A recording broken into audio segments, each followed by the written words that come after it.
ಭತ್ತ, ರಾಗಿ, ಜೋಳವನ್ನು ಕನಿಷ್ಠ ಬೆಂಬಲ ಬೆಲೆಯಲ್ಲಿ ಸಂಪೂರ್ಣವಾಗಿ ಖರೀದಿಸುವಂತೆ ಒತ್ತಾಯಿಸಿ ರಾಜ್ಯದಾದ್ಯಂತ ಕರ್ನಾಟಕ ರಾಜ್ಯ ರೈತ ಸಂಘ ಪ್ರತಿಭಟನೆಗೆ ಕರೆ ನೀಡಿದ್ದು, ಅದರಂತೆ ದಕ್ಷಿಣ ಕನ್ನಡ ಜಿಲ್ಲಾ ಘಟಕದ ವತಿಯಿಂದ ಮಂಗಳೂರಿನಲ್ಲೂ ಕೂಡ ಪ್ರತಿಭಟನೆ ನಡೆಯಿತು. ನಗರದ ಕ್ಲಾಕ್ ಟವರ್ ಮುಂಭಾಗದಲ್ಲಿ ನಡೆದ ಪ್ರತಿಭಟನೆಯಲ್ಲಿ ಪಾಲ್ಗೊಂಡು ಮಾತನಾಡಿದ ರಾಜ್ಯ ಕಾಯಂ ಆಹ್ವಾನಿತರಾದ ಸನ್ನಿ ಡಿಸೋಜಾ ನೀರ್ಮಾರ್ಗ ಅವರು, ದೇಶವನ್ನ ಬಂಡವಾಳಶಾಹಿಗಳು ಆಳುವ ಪರಿಸ್ಥಿತಿ ನಿರ್ಮಾಣಗೊಂಡಿದೆ.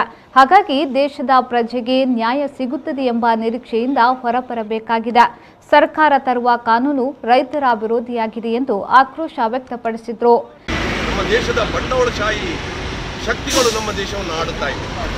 ಇಂಥ ಸಮಯದಲ್ಲಿ ಯಾವ ರೈತನಾಗಲಿ, ಯಾವ ಒಬ್ಬ ಬಡ ಈ ದೇಶದ ಪ್ರಜೆ ಆಗಲಿ, ಯಾವುದೇ ಒಬ್ಬ ಸಾಮಾನ್ಯ ಪ್ರಜೆ ಆಗಲಿ ತಮಗೆ ನ್ಯಾಯ ಸಿಗ್ತದೆ ಎಂಬ ಭ್ರಮೆಯಿಂದ ಪ್ರತಿಯೊಬ್ಬರು ಹೊರಗೆ ಬರಬೇಕಾಗಿದೆ. ಯಾಕೆಂದರೆ ಅವರು ನಮ್ಮ ಪರವಾಗಿ ಇಲ್ಲ ಎಂಬ ಸ್ಪಷ್ಟ ನಿದರ್ಶನಗಳು ನಮ್ಮಲ್ಲಿದೆ. ಅದಕ್ಕಾಗಿ ಇವತ್ತು ಸರ್ಕಾರ ತರುವ ಎಲ್ಲ ಕಾನೂನುಗಳು ಕೂಡ ರೈತ ವಿರೋಧಿ ಕಾನೂನುಗಳಾಗಿವೆ. ನೋಡಿ, APMC ಕಾನೂನನ್ನು ಮೊದಲು ತಿದ್ದುಪಡಿ ತರಲಾಯಿತು. ಏನಾಗಿತ್ತು, ಈ ದೇಶದಲ್ಲಿ ಆಹಾರ ಧಾನ್ಯಗಳನ್ನು ದಾಸ್ತಾನಿಡಲಿಕ್ಕೆ ರೈತರಿಗೆ ಮಾತ್ರ ಅಧಿಕಾರ ಇತ್ತು.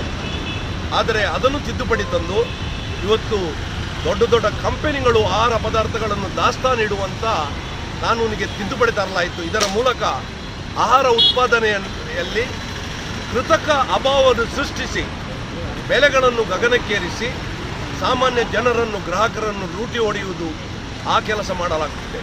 ತದಬಳಿಕ ಮಾತನಾಡಿದ ಕರ್ನಾಟಕ ರಾಜ್ಯ ರೈತ ಸಂಘದ ಜಿಲ್ಲಾಧ್ಯಕ್ಷ ಓಸ್ವಾಲ್ಡ್ ಪ್ರಕಾಶ್ ಫರ್ನಾಂಡಿಸ್ ಅವರು, ಕರ್ನಾಟಕದಲ್ಲಿ ಭತ್ತ, ರಾಗಿ, ಜೋಳ, ಮುಸುಕಿನ ಜೋಳ ಇತ್ಯಾದಿ ದವಸ ಧಾನ್ಯಗಳನ್ನು ಕನಿಷ್ಠ ಬೆಂಬಲ ಬೆಲೆಗಿಂತಲೂ ಕಡಿಮೆ ಬೆಲೆಗೆ ರೈತರಿಂದ ಖರೀದಿಸಿ ಲೂಟಿ ಮಾಡಲಾಗುತ್ತಿದೆ ಎಂದು ಆಕ್ರೋಶ ವ್ಯಕ್ತಪಡಿಸಿದರು.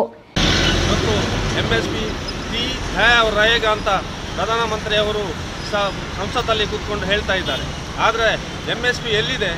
MSP ಬರೀ ಪೇಪರಲ್ಲಿ, ಪುಸ್ತಕದಲ್ಲಿ ಇದೆಯಾ ಅಥವಾ ರೈತರಿಗೆ ಸಿಗ್ತಾ ಇದೆ ಎನ್ನುವಂಥ ವಿಚಾರ ಇವತ್ತು ನಾವು ಹೇಳಲಿಕ್ಕೆ ಬಯಸ್ತೇನೆ.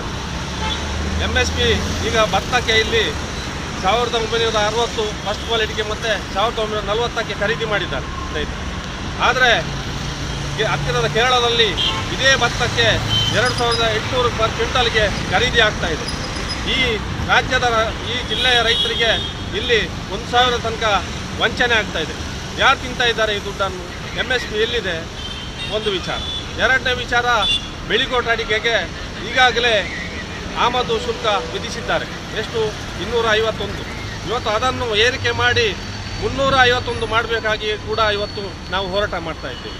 ಈ ವೇಳೆ ಕರ್ನಾಟಕ ರಾಜ್ಯ ರೈತ ಸಂಘದ ಜಿಲ್ಲಾ ಉಪಾಧ್ಯಕ್ಷ ಅಲ್ವಿನ್ ಮಿನೇಜಸ್, ಬಂಟ್ವಾಳ ತಾಲೂಕಿನ ಸಂಘಟನಾ ಕಾರ್ಯದರ್ಶಿ ಸದಾನಂದ ಶೀತಲ್, ಜಿಲ್ಲಾ ಕಾರ್ಯದರ್ಶಿ DK ಶಾಹುಲ್ ಹಮೀದ್, ಸದಸ್ಯರಾದ ರೋಷನ್ ಹಾಗೂ ರೊನಾಲ್ಡ್ ಸಲ್ಡಾನಾ ಪಾಲ್ಗೊಂಡಿದ್ದರು.